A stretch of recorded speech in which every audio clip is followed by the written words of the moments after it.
इस वक्त की एक और बड़ी खबर बता दें, डीआरडीओ ने एक और कीर्तिमान रचा है। एंटी टैंक गाइडेड मिसाइल का सफल परीक्षण किया गया है। कॉन्ग्रेचुलेशंस इंडिया वंस अगेन कि आप हमें मौका देते रहते हैं कि हमें आपको मुबारकबाद देने का जो है वो चांस मिलता रहता है। हर अगर एवरीडे नहीं तो हर दूसरे दिन कोई ना कोई ऐसी खबर आ रही होती है जिसके ऊपर भारत को मुबारकबाद दी जा रही होती है। पूरी दुनिया की तरफ से एक बार फिर इंडिया को मुबारकबाद दी जा रही है, इंडिया को कॉन्ग्रेचुलेट किया जा रहा है क्योंकि इंडिया की तरफ से एक सक्सेसफुल लॉन्च हुआ है। नाग मार्क 2 का सफल परीक्षण हुआ है।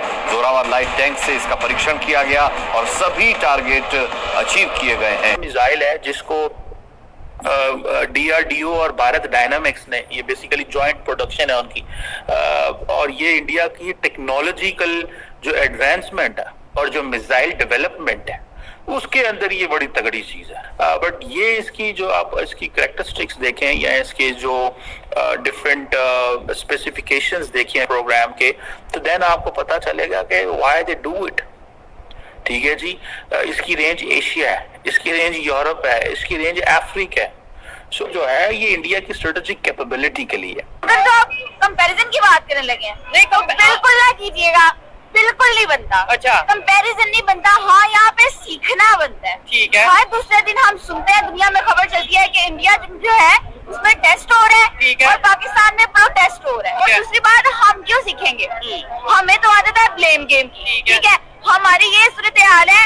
बड़े अफसोस के साथ हमने अगर कोई इन्वेंशन करनी है, कोई टेस्ट करना है, तो किसी और के कंधों पे सवार होकर करना है। जैसे हम चाइना के साथ मिलकर मून पे भी जा पहुंचे हैं, शायद बहुत से लोगों को इस बात का आइडिया ना हो कि पाकिस्तान भी चांद पे पहुंच गया, लेकिन चाइना के साथ मिलके ऐसे ही है। और हमने प्रोटेस्ट करनी हो तो हमारी गवर्नमेंट कह देती है अल्लाह जाने, अब अल्लाह बाखुदा। कई बार बोलते थे कि यार डीआरडीओ वाले व्हाइट एलिफेंट्स हैं, लेकिन ये चुपके से काम कर रहे थे और चुपके से काम भी इतना है, पिन पॉइंट एक्यूरेसी से हम अटैक करते हैं। इवन पैट्रियट मिसाइल्स हैं, जो सिस्टम्स हैं, अमेरिका का प्राइड वो इसको मैच नहीं कर सकता।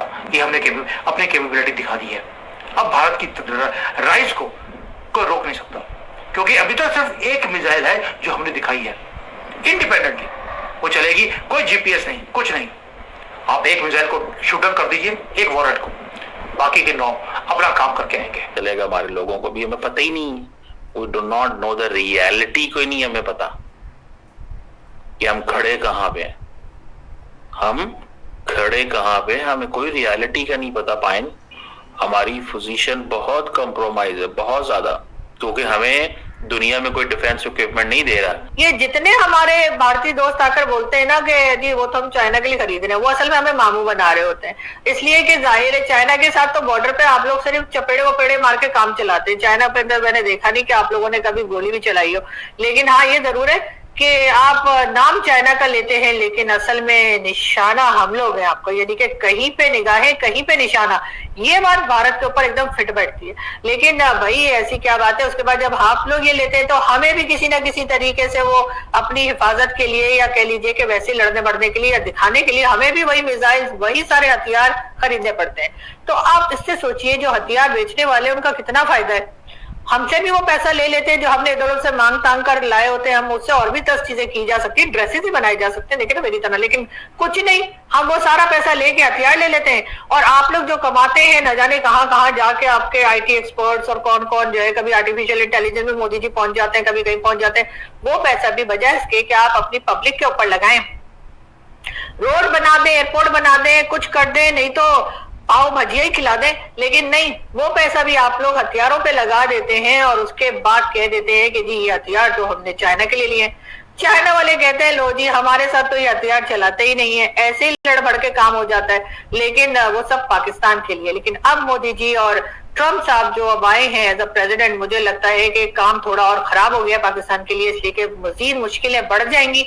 और उसका रीजन यही लग रहा है कि मोदी जी ने आते के साथ ही ट्रम्प के कान भरने शुरू कर दिए हैं। और ट्रम्प को आपको पता ही है, एक ही कान से सुनाई देता है, ऐसा तो है नहीं कि वो गोली लगी थी ना, इसलिए वो याद नहीं आपको, इलेक्शन से पहले उनके कान में गोली लगी थी, तो मैंने सुना है वो एक ही कान से सुनते हो ना। पहले जो होता था ना, एक कान से सुनते थे, दूसरे कान से निकाल देते थे, तो जो निकाल देते वाला कान है ना, उधर गोली लगी थी तो वो बंद हो गया है। तो अब वो सुनते हैं और वो उनके उधर ही रह जाता है, उसी कान में। तो अब मोदी जी ने जो जो भी पाकिस्तान के बारे में भाषण दिए, वो सारे के सारे जो है ना, वो ट्रम्प साहब के कान में ही रह गए। कि दोस्तों कोई भी चीज हमने छोड़ी नहीं है। ये नहीं कि एक कर लिया बाकी 4 चीजें हम किसी और कंट्री से ले रहे हैं, नो, पूरा पैकेज जो चाहिए आपको फाइट करने के लिए सारा बन रहा है। आपको मालूम है कि जेट्स जो है B-2 बॉम्बर की तरह हम यहां पर बनाने की कोशिश कर रहे हैं और हमने टाइप भी कर लिया रशिया के साथ और फ्रांस के साथ। सेफरन से इंजन की बात चल रही है, यानी कि हर चीज के पर नजर है। और कई लोगों ने बोला कि सर स्टेल्थ तो मर गया, स्टेल्थ तो हमने F-35 को पकड़ लिया, मिसाइल्स भी खत्म हो गए, अब तो ड्रोन का जमाना है। बिल्कुल भी नहीं। फाइटर जेट्स अपनी जगह पे काम करेंगे, मिसाइल्स अपनी जगह पे काम करेंगी, बैलिस्टिक मिसाइल्स अपनी जगह पे काम करेंगी और ड्रोन्स अपनी जगह पे काम करेंगे। हमने दुनिया को दिखाया है इस एक ऑपरेशन सिंदूर में कि चाइना हो, चाहे तुर्की हो, अमेरिका हो, कुछ भी हो, कोई भी कैपेबिलिटी उनकी, हम उन्हें ध्वस्त भी कर सकते हैं और उन्हें ट्रैक भी कर सकते हैं। तो F-35 को ट्रैक किया हमने और उन्हें एक को भागने पर मजबूर कर दिया, दूसरे को नीचे लैंड करवाने पे मजबूर किया है। सो आप कोई भी पूछे आपको या बोले कि सर बैलिस्टिक मिसाइल्स डेड हैं, हमें इसके ऊपर पैसा नहीं लगाना चाहिए, या तो वो ISI का एजेंट है या उसे पता ही नहीं है कि हमारी गवर्नमेंट किस लेवल पर काम कर रही है। ये भारत की जो लैब्स हैं DRDO की, they are now turning into real game changers. So our decision making regarding nuclear and missile program is not based on religious orientation. Our orientation regarding the nuclear program and missile program is purely on the basis that the credible threat which Pakistan has from India. Other than that, हम उसमें किसी race में नहीं जाते, because और हम जाना भी नहीं चाहते। उसकी वजह यह है कि अगर हम उसमें जाते हैं सो वी हैव चैलेंज, हमें एक चैलेंज है उसमें आएगा और we don't want to get into it, because अगर हम उसमें चले जाते हैं तो वो एक और दुनिया है, वो एक और चीज है इस हवाले से। लेकिन ये जो इंडिया ने अभी एलीट क्लब को ज्वाइन किया है, इट्स समथिंग वेरी सिग्निफिकेंट, बहुत ज्यादा इसमें है और फायदा उनको भी है, वो है भी है। और क्रूज मिसाइल रखना, बैलिस्टिक मिसाइल रखना, इलेक्शंस भी आ रहे हैं, prime minister Modi is all set.